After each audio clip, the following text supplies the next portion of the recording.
তো তৃষা পরশু তোমার ফেমটোলেসিক হলো তাই তো? আচ্ছা, তোমার আগে চশমার কত পাওয়ার ছিল? আমার অলমোস্ট -7 ছিল। অলমোস্ট -7, অনেক পাওয়ার, প্লাস সিলিন্ডারও ছিল তার সাথে, তাই তো? তো এখন কেমন লাগছে লেসিক করিয়ে? এখন খুবই ভালো লাগছে। অনেক বছর পরে আমি কোনো চশমা বা যে কোনো মানে হেল্প ছাড়া, কোনো সাপোর্ট ছাড়া আমি নিজের চোখ দিয়ে আবার দেখছি। একদম সেটা একদম পুরো নর্মাল লাগছে। আর সার্জারির সময়ও কোনো রকম সমস্যা হয়নি। কোনো পেন হয়েছিল তখন? না, পেইনফুল নয় তো একদমই? না, একদমই পেইনফুল না, কিন্তু একটু প্যানিক হয়, মানে প্রথমবার সার্জারি হচ্ছে, তারপরে ওখানে হয়নি। তাছাড়া হয়ে যাওয়ার সময় আর যেটা হয়েছিল পরে একদম পুরো ঠিক হয়ে গেছে, কিন্তু ফিজিক্যালি কোনো পেন। খুব ভালো। মানে ও তো মানে ইয়ে ছাড়া, চশমা ছাড়া হাঁটতে পারতো না।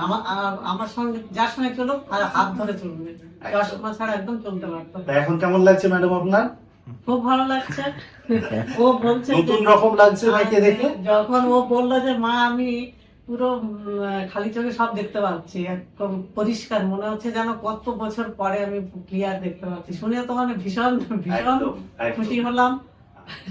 স্যার খুশি হয়েছেন? দাদা তো আজকে আসেননি তাই না?